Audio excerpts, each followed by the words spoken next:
Welcome to Storied Audio. Officer Evan Cole had a reputation, not for trouble, not for recklessness, but for flirting shamelessly with Detective Maren Hayes.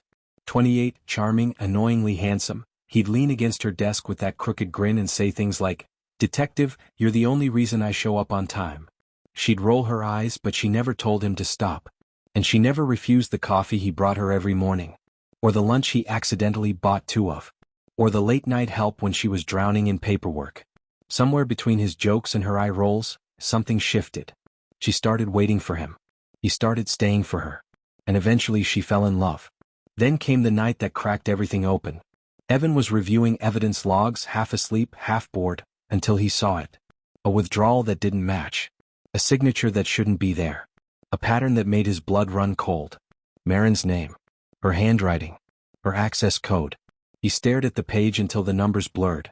His chest tightened, his throat closed, and for the first time in his life, he wished he didn't know the truth. He drove to her apartment, heart hammering like he was responding to a shooting. She opened the door, saw his face, and her breath shattered. "Evan, please don't look at me like that." "Maren," he whispered, "tell me what's going on." She didn't deny it. She didn't lie. She just broke. Her legs gave out and he caught her before she hit the floor.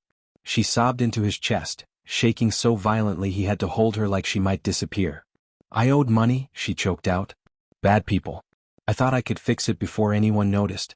I didn't want you to see me like this." He cupped her face, thumbs brushing her tears. "Why didn't you come to me?" "Because you're good," she whispered. "And I'm not." He pulled her into him, voice rough. "You're the woman I love. That's all I see." She admitted she'd thought about running, packing a bag, vanishing, letting the world think she was a criminal. But then she looked at him, at the man who had stood beside her through everything, and she couldn't do it. She couldn't lose him. So she confessed, turned herself in, owned every mistake. The department fired her. The debt was massive. The shame was worse. But she didn't go to jail. And Evan never left.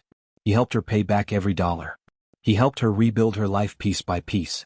He helped her believe she wasn't ruined, just wounded.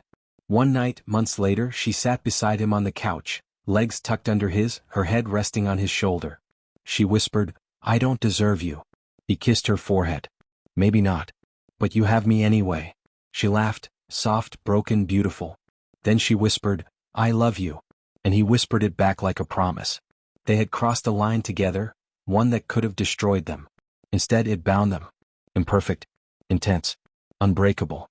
Love that survived the truth. Subscribe for more audio stories.